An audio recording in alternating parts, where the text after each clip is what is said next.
guys, punta lalabas kami, punta muna kami ng asawa ko somewhere, tapos pupunta ako ng gym. Ito lang outfit ko ngayon, simple t-shirt and leggings lang, diba?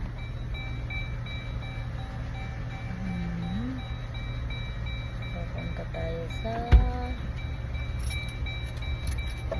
late na ako, 19 na ako, nag-vlog ng dito. Siyang nag-drive.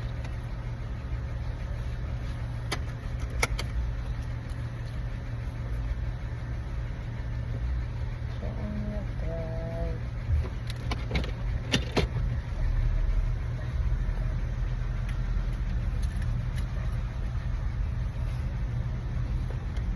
Kailangan ko na magpalit ng eyeglass na baka mga November pa, kasi